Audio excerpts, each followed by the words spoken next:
নমস্কার, পাহাড় তিস্তার রান্নাঘরে আপনাদের সবাইকে স্বাগত। আজকের রেসিপি মুসুর ডালের বড়া।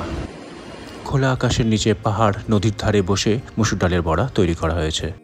প্রথমে মুসুর ডালটিকে একটি পাত্রে 2 ঘন্টার জন্য জলে ভিজিয়ে রাখা হয়। তারপর সেটিকে পেস্ট করা হয়। তারপর সেটি একটি পাত্রে নিয়ে তার ওপর হলুদ, লঙ্কা কুচি, পেঁয়াজ কুচি, নুন পরিমাণ মতো, আদা রসুনের পেস্ট দিয়ে সেটিকে ভালো করে মাখিয়ে নেওয়া হয়। ঘরে আমরা প্রত্যেকেই মুসুর ডালের বড়া তৈরি করি, কিন্তু খোলা আকাশের নিচে পাহাড় নদীর ধারে বসে রান্না করা সত্যি তার একটা আলাদাই আনন্দ রয়েছে। আজ সেটাই আপনাদের সামনে দেখা। তারপর কড়াইটিকে ওভেনের ওপর বসাবো। বসিয়ে হাই ফ্লেমে কড়াইটাকে গরম করব। তারপর তার উপর সরষের তেল ঢালবো। সরষের তেলটিকে বেশ কিছুক্ষণ গরম করে নেওয়ার পর আমরা মিডিয়াম ফ্লেমে মুসুর ডালের বড়াটা অল্প অল্প করে ভেজে নেব।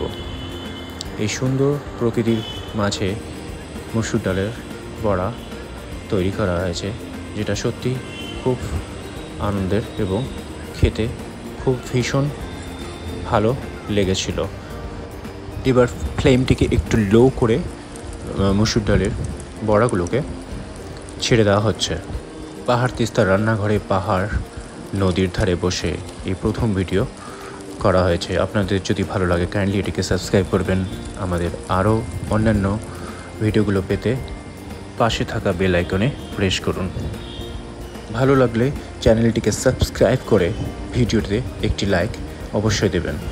বড়াগুলোকে মিডিয়াম ফ্লেমে গোল্ডেন ব্রাউন করে ভেজে নেব। বড়াগুলোর এক পিঠ ভাজা হয়ে গেলে আমরা অপর পিঠ উল্টে দেব। এইভাবে বড়াগুলোকে আমাদের ভেজে নিতে হবে। দেখুন কি সুন্দর লাল হয়ে এসেছে বড়াগুলো। খুব সুন্দর করে এই বড়াগুলোকে ভেজে নেওয়া হচ্ছে। এবার হয়ে এসেছে মুচমুচে গরম মুসুর ডালের বড়া। এবার এগুলোকে একটি কলা পাতায় রেখে দেওয়া হচ্ছে।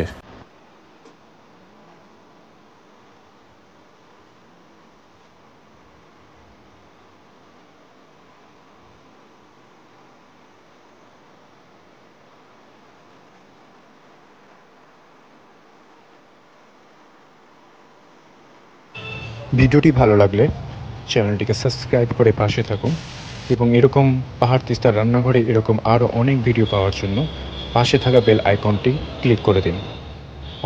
Tata, bye bye. আবার দেখা হচ্ছে পাহাড় তিস্তার রান্নাঘরে নতুন কোনো রেসিপি নিয়ে। সবাই ভালো থাকবেন। ধন্যবাদ।